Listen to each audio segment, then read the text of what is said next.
Hello, Feuzion. My name is Alex Fuse, the host of Feuzion News. Today is February 16th, 2017, and I am on the phone right now with Nick Coit, sports anchor at ABC6. So, Nick, I know you're a very busy person down there in Providence, and a good friend of the show. So, Nick, I want to welcome you on. And how are things down there in Providence right now? Very good. Thank you for having me. First of all, Alex, I appreciate it, man. It's great to come on with you. Yeah. Yeah, things are busy. Things are great. Obviously in sports seasons and years, you obviously, you have your highs of highs, your lows of lows, and obviously we just had a big high around this area with the New England Patriots winning Super Bowl 51 in the fashion they did. So, people are feeling pretty good around here for sure. So, Nick, you were down there in Houston for that Super Bowl week. Now, were you at that game? I was, yeah. Crazy night. I mean, the whole week is Super Bowl week is it's madness. It's a lot of hype. It's a lot of talk about one game and a lot of there's just so much that surrounds the Super Bowl, and then it leads up to a just one football game, which is crazy. And to have a game like that, was it's something like I'll certainly never forget. And I know a lot of people around here and anybody who watched probably won't either. So, Nick, the Patriots were trailing the Falcons at a score of 28-3 at halftime. So what was going through your mind at halftime? Were you ready to go on the news that night and report on a devastating loss to the Atlanta Falcons, or did you hold some hope for the Patriots to come back and win that game in an incredible comeback, which they actually did? I will be honest. And, maybe some New Englanders will call me, yeah, you're a pink cat.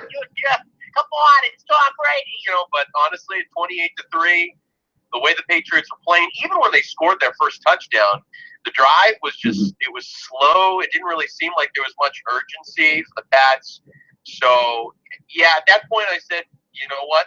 They don't seem like they have it today. And for the first, I think Tom Brady said it, the first 38, 39 minutes of the game, the Patriots didn't have it. They really didn't. And the Falcons were fast. They were quick. They were running circles. I mean, some of the run calls, especially getting to the edge. I mean, Devontae Freeman was having his way over there. But really, what ended up happening was, and I think something that the Patriots work on, and I think experience played into this, is the fact during Super Bowl week, Bill Belichick knows the Super Bowl is not a normal football game. It is really long, especially with the halftime show and everything that surrounds it.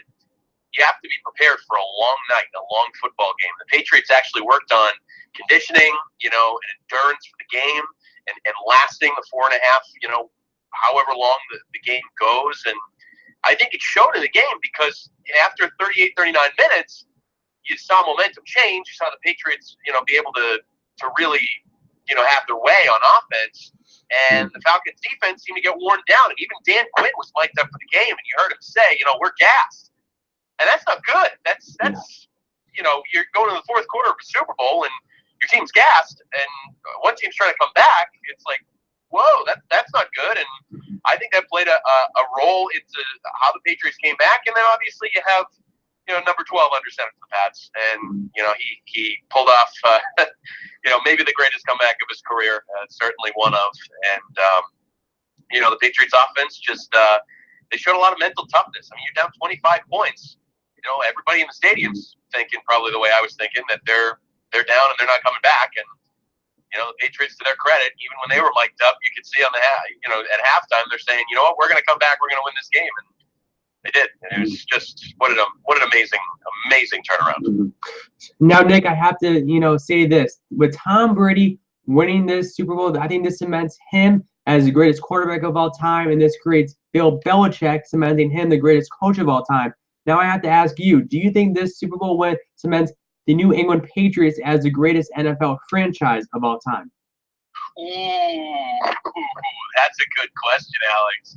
I thought you were going to throw me the Brady and Belichick thing. It's like, yeah, they're the greatest, whatever. But no, that's a good question. I think they are in, obviously, the conversation as one of the greatest. And I think the reason being, you've now got a team that you look at some of the dynasties in the NFL, over the years. You look at the Pittsburgh Steelers have 6 Super Bowls, and there's obviously the case to say the Steelers are the greatest. Then you've got the Cowboys had their dynasty in their time, and the success that they had, in the 49ers in the 80s with Montana and Rice, and even going into Steve Young too. I mean, the Niners had sustained success through, I guess, 2 quarterback eras, I guess you could say. What the Patriots have done here that I think is amazing is just the longevity of, success, because, the Niners had their run, and it was long, and I think that's comparable. Obviously in the 80s they were successful, and into the 90s, and that's the thing, is the Patriots are successful now in 2 decades. You're talking about 3 Super Bowls in 4 years in the last decade, and now here's the same quarterback and the same coach and the same owner and a similar organization with a similar philosophy.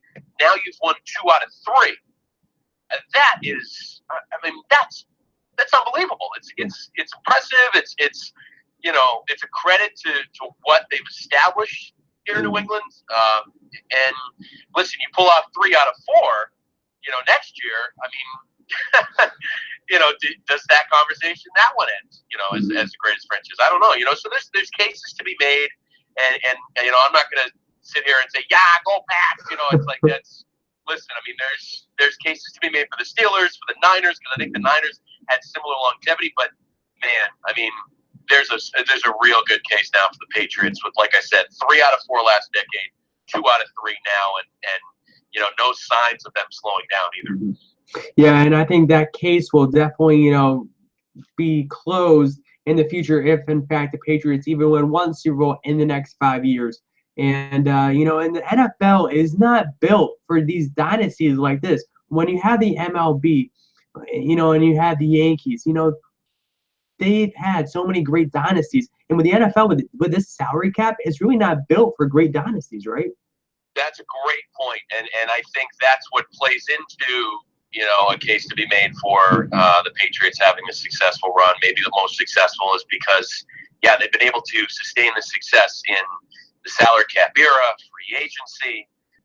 Things have changed since the 70s and 80s, and the early days of the NFL, and every major sport has free agency and salary, and how they finagle salaries and things like that. And it's amazing the approach that the Patriots have taken, and I think fans realize it here, and I think obviously people that follow the team realize it. Just what Bill Belichick, the hard decisions that he's had to make.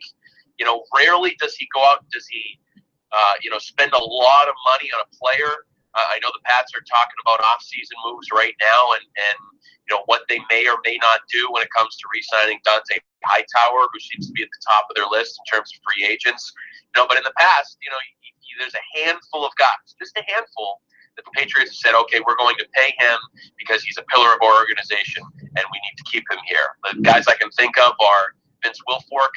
I guess you would put Devin McCourty in that category. He almost left in free agency a couple of years ago, and the Patriots ended up, ponying up the money and keeping him around, and they make those sort of hard decisions. And I think what makes Bill Belichick so great at what he does is that have the foresight to see when a guy may be, sort of past the prime of his career and breaking down, and making those decisions early. You look at a guy like, Wes Welker. People in New England were saying, what are you doing not re-signing Wes Welker? Well, after he left New England, he had maybe 1, 2 more successful years, maybe in Denver, and then, he's been out of the NFL. And then there was Darrelle Revis, and obviously he was only with the Pats for a year, but you're looking at him and saying, okay, he's at the top of his game, just won a Super Bowl for you, and the Pats don't re-sign him, and, look at the I guess the tumble that his career has taken on the field, since leaving New England. I mean, there's just that foresight that Belichick has to, do that. And, on top of all that, his talent evaluation. I mean, you look at some of the guys that were on the field in that overtime Super Bowl 51, and I think Nate Solder might have been the only first-round draft pick out there for the Patriots that helped them win the game. There's undrafted guys. There's 4th, 5th, 6th round guys helping Tom Brady, who was a 6th rounder himself, win the game. I mean, it's just it's amazing to see how Belichick has done it in this year for sure. Mm-hmm. Now, Nick, we'll switch gears and talk baseball. I'm hoping, I'm glad that spring training is right here, right around the corner. That I know the Boston Red Sox are looking great this season, especially now that they have David Price, Rick Porcello, and now, of course, Chris Sale from the White Sox they got over the offseason. Now, I have to ask you, David Price did not have a great year at all last season. If, in fact, David Price does not improve from last season, do you think that contract could already be a bust for the Sox? Yes. Yes. The short answer is yes. Okay. I think, yeah, he has to bounce back this year. And I think there is, the that now you have your ace, quote unquote, the pressure of being the ace is now on Chris Sale. And I think David Price had that spotlight on him last year with the $30 million contract and with the years and with everything that comes with going to Boston, becoming the quote unquote ace. Now he's not expected to be that guy. He's expected to be, a solid contributor, and maybe he will be ace-like, but people around here are saying, no, Chris Sale is the guy. So when the spotlight's taken off David Price a little bit, the pressure's off him a little bit, I think that's, only going to help him. Because he can just focus on pitching and not have to focus on, living up to being the number one guy. And also, too, now he's used to being in Boston. He's been here for a season. And you look at what Rick Porcello did in year 2 in Boston. He won the Cy Young. So he knows what to expect. He knows what, is on his team. He knows what Boston is like, how people will react, all that kind of stuff. So we'll see. And, listen, Rick Porcello is a different guy than David Price. David Price, showed some, I guess you could say, mental softness with, handling the pressures of Boston last year. And, my advice would be to just get off Twitter. Don't pay attention to anything people are saying there because, listen, you have one bad outing and people in Boston are going to say, oh, there goes David Price again. But, he just has to focus on pitching. And, if he doesn't have a bounce back year, well, yeah, I think obviously people around here are going to be disappointed. Some may even panic. But for him, he's a talented guy. And I do think the probability is high that he'll bounce back for sure. Now, Nick, before we wrap up this Feuzion News interview, I met you over the summertime at Dean College at a sports broadcasting camp. You came in by the invitation of John Rook, as he was the instructor and teacher at Dean College at the time. So, how did you enjoy that time that you had at this camp for that day? I loved it. I really did. I really enjoy, I guess, spreading the joy and spreading the love and spreading the good word of being a part of sports broadcasting with a young guy like yourself, Alex, and with other people that are looking to get into the field, because obviously I have a passion for it. It's my job. It's something that I work hard at every day, and and I'm on the younger side, so I can sort of understand where you're coming from, where some of the young talent is coming from in the social media age, and things you have to deal with, and I love spreading what the future of the business is too. And it's something that I'm working on every day, because I'm still young in my career. I'm only, 5-6 years in. And it's something that it's amazing to me too, when I, visit schools or visit classes to see, how far ahead you guys are in terms of, where you're coming from with sports broadcasting and the things that you're doing. I mean, Alex, you're doing your own show here. I mean, that's something I wasn't doing at your age. And look at how far ahead you are.